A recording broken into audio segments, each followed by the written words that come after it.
Given Ethiopia's history of political violence, especially when it comes to a change in leadership, its history of war, where does the war in Tigray actually end? Where do you see it going?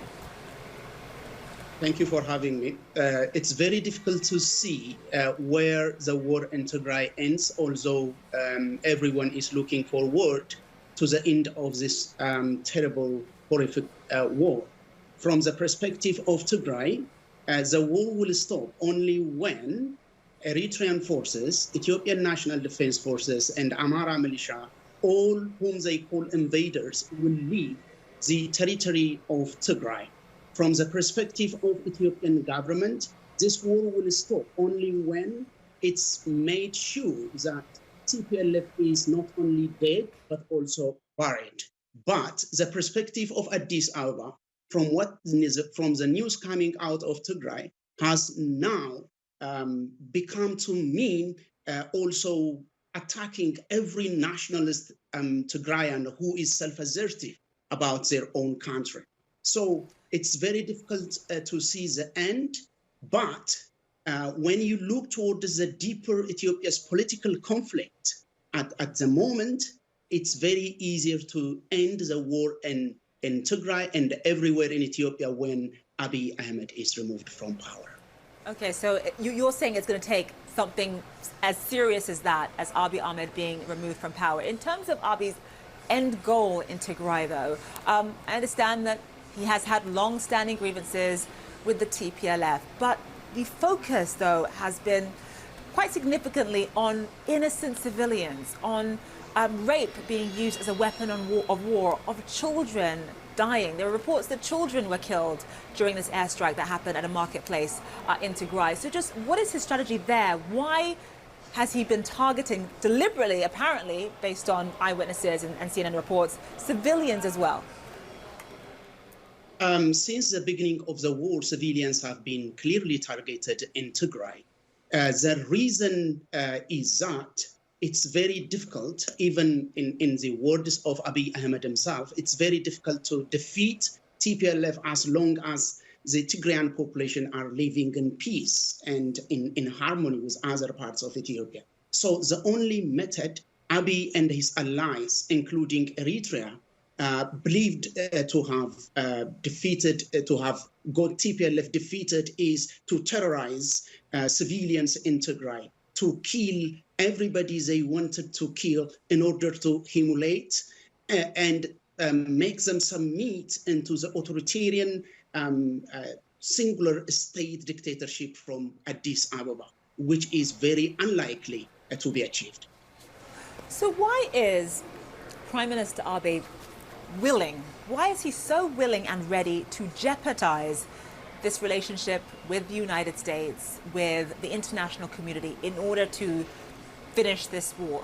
And obviously, the US has imposed limited sanctions. They've sent strongly worded statements. That relationship is fragile. It is very fragile right now. Abiy Ahmed doesn't seem to care. Why not?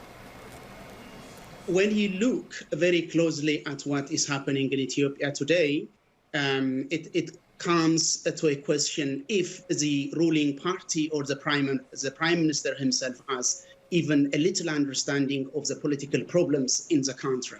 The deep political contradictions in Ethiopia could have been addressed the way a number of political oppositions have proposed, the way a number of Ethiopian opposition and intellectuals have proposed. But the prime minister and his allies have taken a very dramatic move in trying to crush all of the oppositions violently. By the way, no one can deny what is happening in Tigray. That is a climax of violence, but almost every part of the country is in this kind of conflict right now. If you go to Oromia has got over 3,000 people dead, even after Abiy Ahmed came to power. If you take Benishangul Gumuz, thousands of people have been killed after Abiy Ahmed came to power. Abiy believes that he could destroy all of his opponents through violence, and he can rule the country at gunpoint. So that is what speaks to the measures Etana, that let me ask you, international community, including the United Et- States, is taking Etana, against him. let me ask you this though.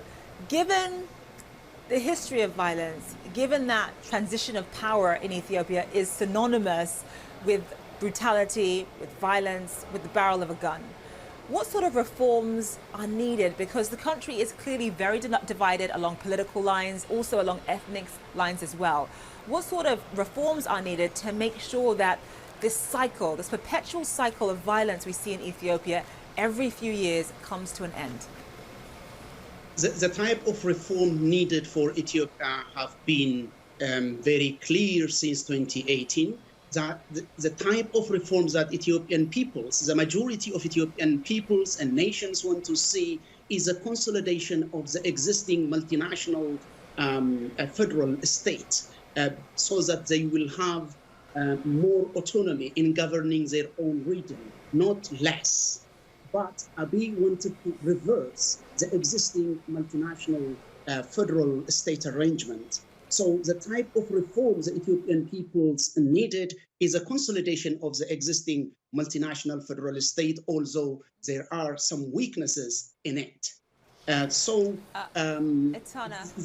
That reform can be achieved only by allowing a free political space, a fair a political competition within the country, as opposed to what the government is now doing. and Etana, we have to leave it there. We are out of time, my friend. But thank you so much for being on One World today.